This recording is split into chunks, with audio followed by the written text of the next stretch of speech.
The more red tape, the bigger the black market. This is not just a catchphrase, it captures a core economic reality. That is, excessive regulation, especially when it restricts access to essential goods or services, often creates fertile ground for informal or even illegal alternatives. In the context of foreign exchange controls in Malawi, this idea is particularly relevant and helps explain the widening gap between the official exchange rate and the parallel or black market rate for the US dollar. Let's try to understand red tape and exchange controls. In economic terms, red tape refers to excessive bureaucracy or rigid regulations that hinder economic efficiency. Now, in foreign markets, this can take the form of administrative hurdles to access Forex in the first place for importers and individuals. It can mean fixed or managed exchange rates far from the market reality, licensing and approval requirements for international transactions, and quantity restrictions on Forex withdrawals or transfers. In small import dependent economies like Malawi, such controls are intended to conserve foreign reserves. However, they distort price signals and they suppress legitimate demand, which pushes transactions into the informal sector. Malawi is a net importer, relying heavily on external sources for fuel, for medicines, machinery, and even food inputs. But it faces a chronic shortage of foreign exchange, which is driven by low export earnings, mainly from tobacco, tea, sugar, which are essentially raw materials. You're not going to earn much when it comes to exporting those because there's no value addition. So low export earnings. We have debt servicing obligations. We have to service our debt, which a lot of it is foreign debt. And to pay for that debt, you need Forex to pay it. There are limited foreign direct investment inflows, FDI, and external shocks, climate-induced agricultural volatility, pandemics, and the like all contribute to these external shocks. To manage this, Malawi has historically implemented very stringent exchange controls, including requiring approval from the RBM, the Reserve Bank of Malawi, for large Forex allocations, allocating dollars to primarily to government or essential sectors, and capping the amount that individuals and businesses can access. So this has led to a multi-tiered exchange rate system. There is the official rate, which is floating around between 1,800 and 2,000 Malawi kwacha to a dollar.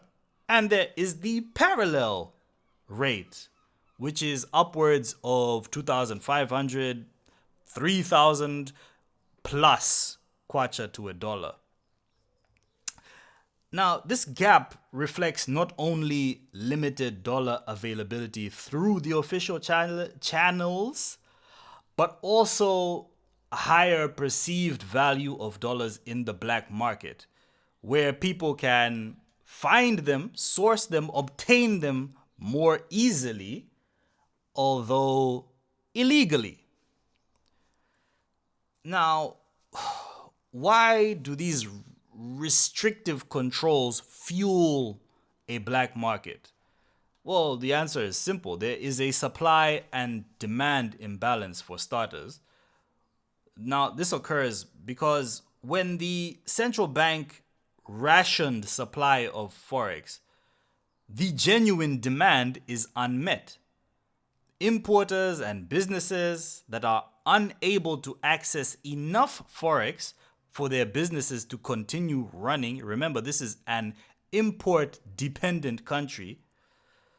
When these businesses are unable to find the Forex that they need, well, they turn to the parallel market where the prices may be higher, but the access is easier and they can continue to run their business.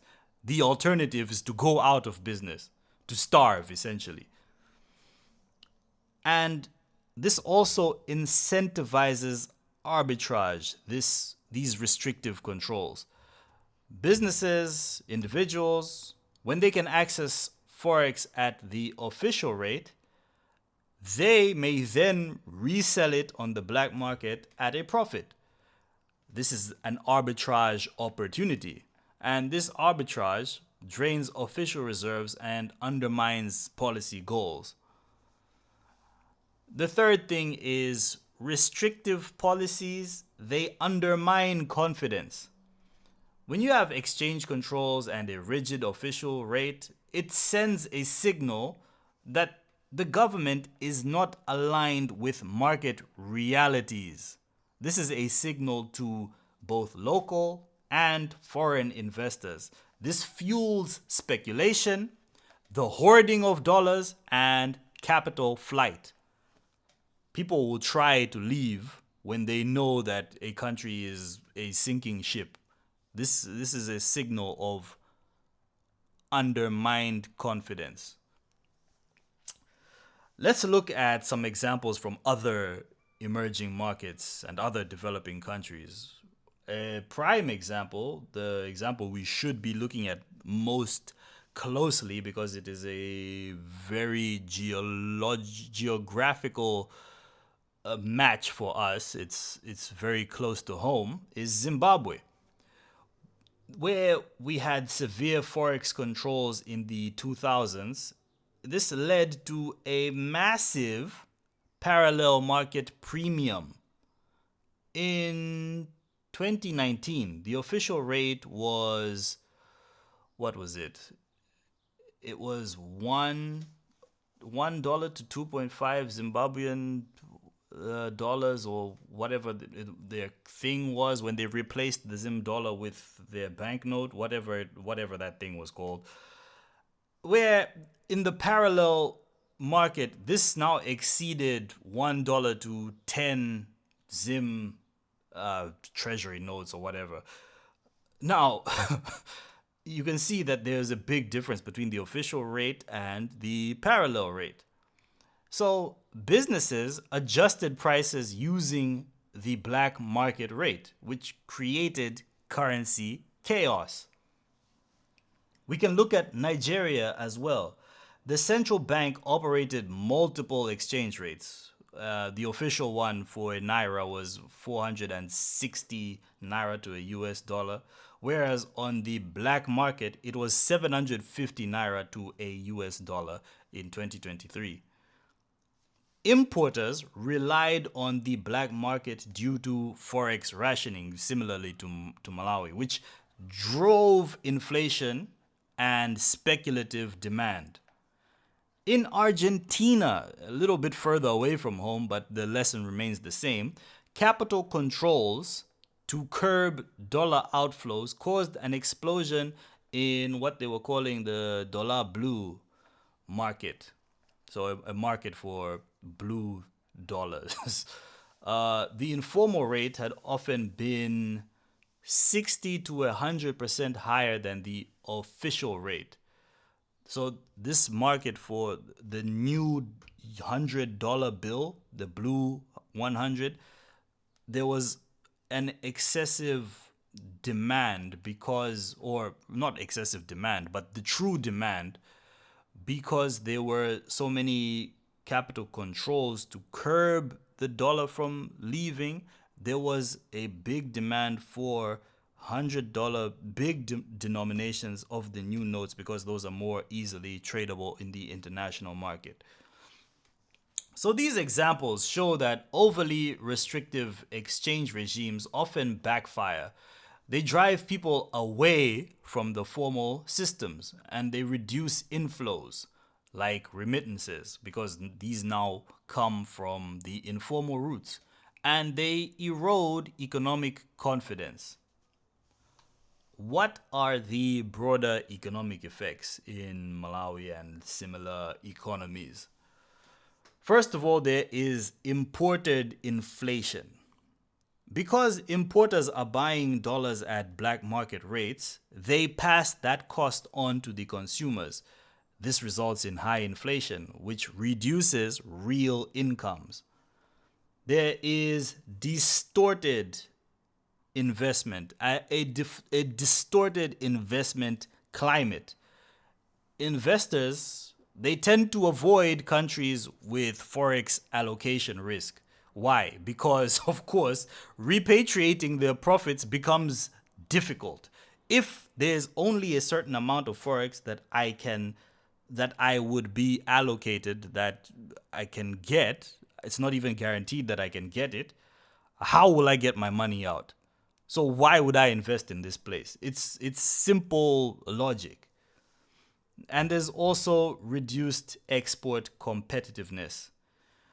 When you have an artificially low exchange rate, it overvalues your currency.